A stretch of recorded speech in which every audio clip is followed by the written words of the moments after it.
Father is talking to his daughter, and he says, "Yeah, so did you hear about that actress that she she uh, she stabbed her husband, uh, Reese something?" The daughter's like, "Witherspoon." The father's like, "No, with her knife." Goofy little Hollywood joke there. This is Brandon. Hello. Welcome back to Still Standing Somehow. And in today's video, since last video we talked about the Mount Rushmore of actors, I felt like we should do the Mount Rushmore of actresses.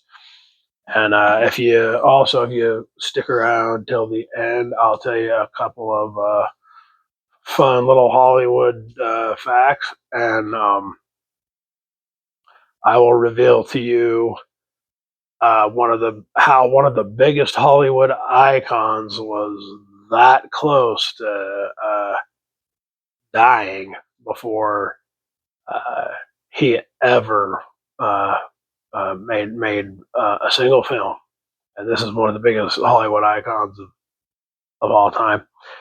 So, anyways, yeah, just like with the with the man, narrowing this list down was incredibly difficult. And in my opinion, this is just personal opinion.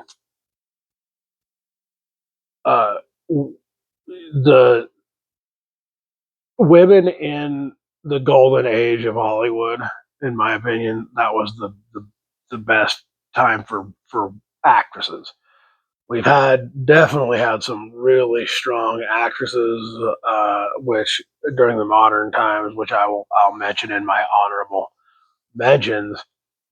But with the guys, it was more like modern. With the women, it's the other way. With the actresses, it's the other way around, in my opinion. The best were all from back then, and there's a few now.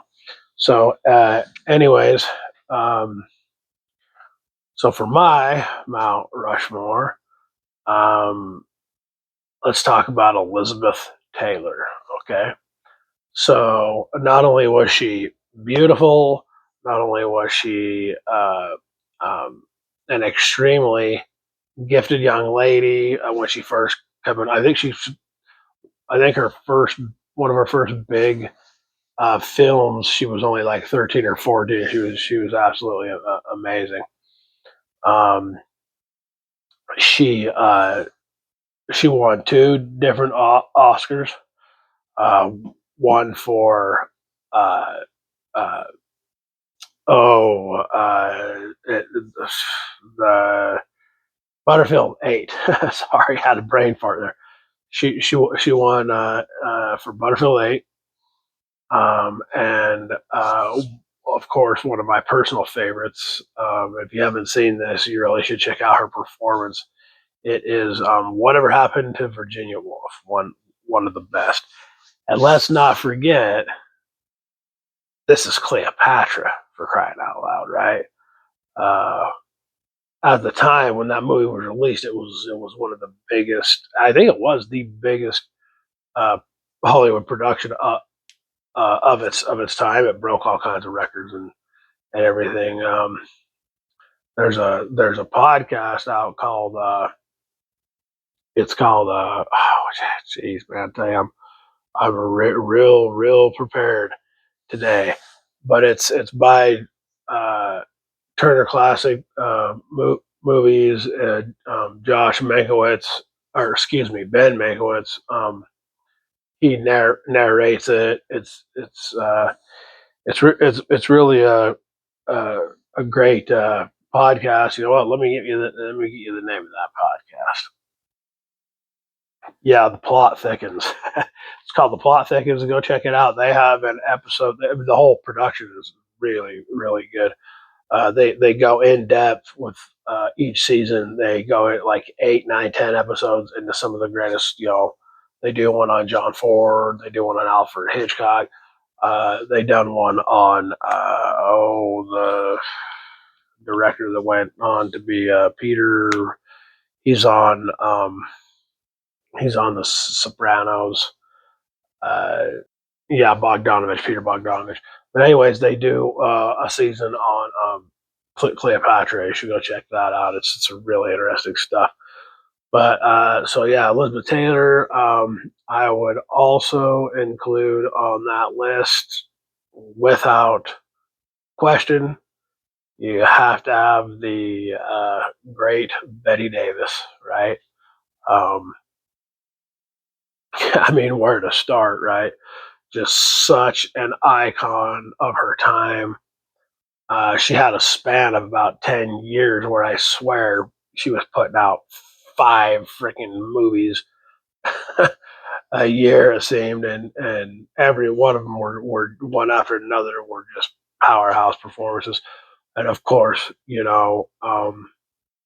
she even in the 1980s, Kim Carnes even went on when I was growing up, had a song, she's got Betty Davis eyes. Right? I'm sure you fellas remember that, right?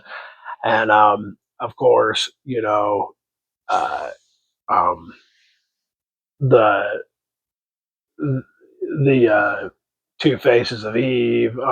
She's Whatever Happened to Baby Jane. Oh my goodness, one of my favorite horror films. That movie actually, uh, I just recently watched that a couple of years ago, and as a 50 something year old man, that movie freaked me out, man. Whatever Happened to Baby Jane.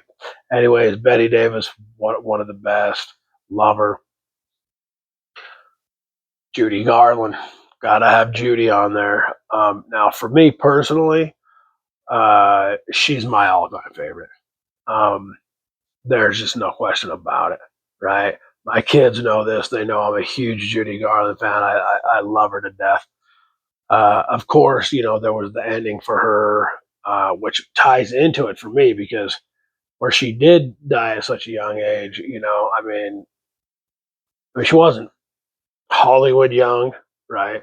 But she's still, and what could have been, she could have made one of them, which I could totally see with Judy making one of those big Hollywood comebacks, you know. Speaking of which, one of the actresses I'm going to bring up next fits right into that that I'm trying to explain here. But anyways, Judy, of course, Meet Me in St. Louis, A Star Is Born, and of course, The Wizard of Oz. I mean, come on, she's Dorothy, and I don't think anybody. It's one of those. It was destined to be type situations. I don't think anybody could have portrayed Dorothy the way that Judy Garland did.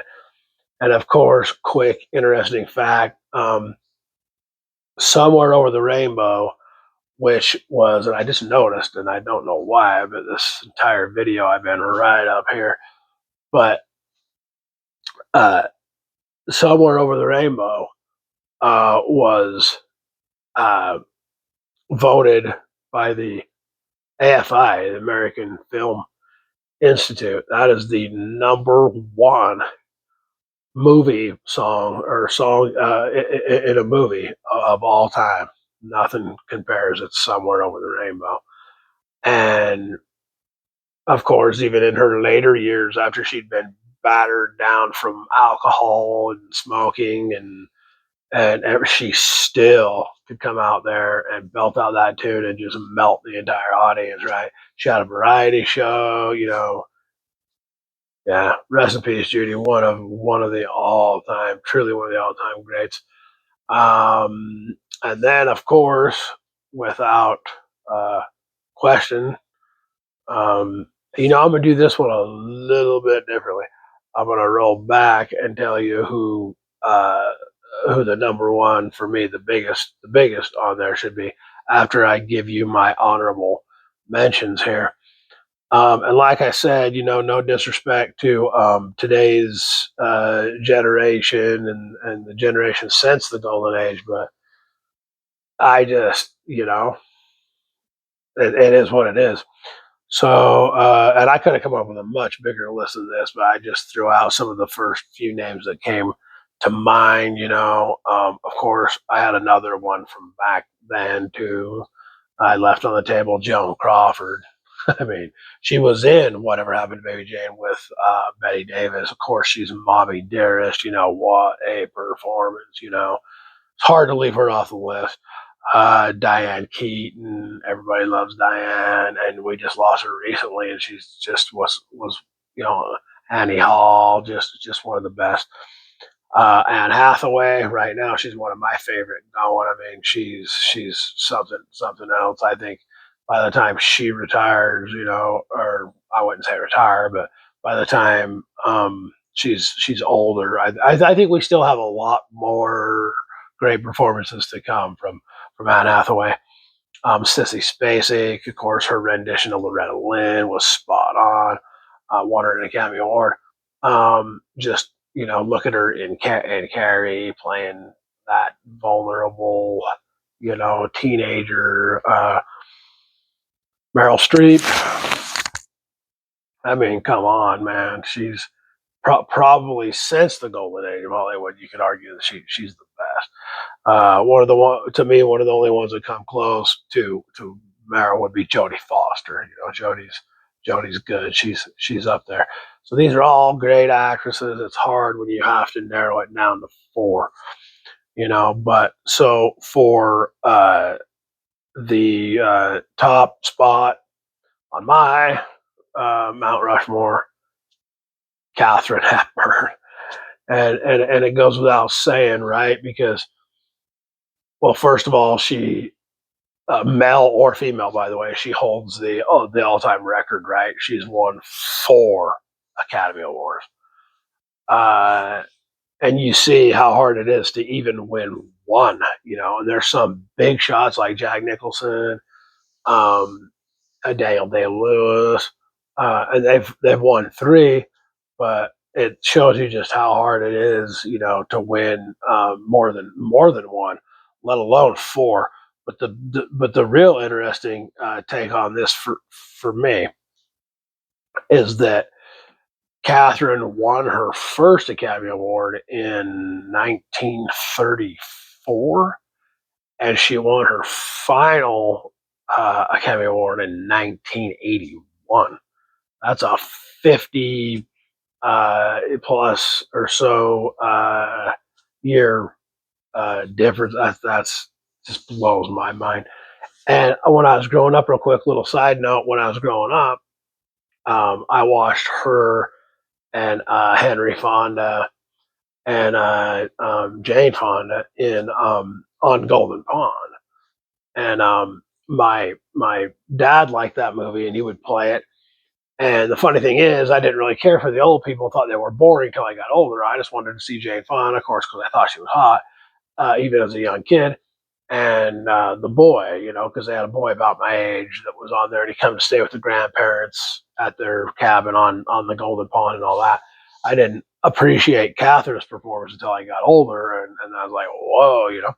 So, and then I was like, well, she won an Academy Award for that. That's crazy. But yeah, so that would be my Mount Rushmore for the girls. Just real quick, I'll give you. I wrote down a few funny notes, and then I'll give you the big reveal of the icon that almost never was, and over something so stupid too. So, excuse me. I always wondered as a kid. I was always like, why wouldn't Hollywood or the movie industry? Why wouldn't it? And I know New York's huge, right, for Broadway and everything. But I was always like, why didn't it stay central to there? Where did this go and clear over on the West Coast to and why California? It could have, it could have been Florida if they wanted to keep it somewhere warm. It could have been Arizona, Nevada. There's all these different situations. But anyways, the reason it ended up in California was because of Thomas Edison, if you can believe that, because Thomas owned a lot of patents on the films and stuff and everything, and they didn't want to deal with his patents and the money he was wanting and everything. So They took it to actually to Hollywood land, right? That's the other thing that a lot of people may not know is that Hollywood was actually Hollywood land for quite a while. And then I think because of a storm or something, they were repairing the sign, doing this, doing that. I can't remember the full story behind it, but they just cut it down to Hollywood. Um, since we were talking about all these actresses from back in the golden age of Hollywood, I wanted to touch on the fact that Hedy Lamarr, right? And there's a documentary on Netflix about this. A lot of people may not realize this, but she basically more or less invented Bluetooth technology. This beautiful Hungarian actress, and who was known for her beauty, right? Also was super smart. You should go look into that. It's real interesting that connection that an actress from the golden age of Hollywood is part of the reason why we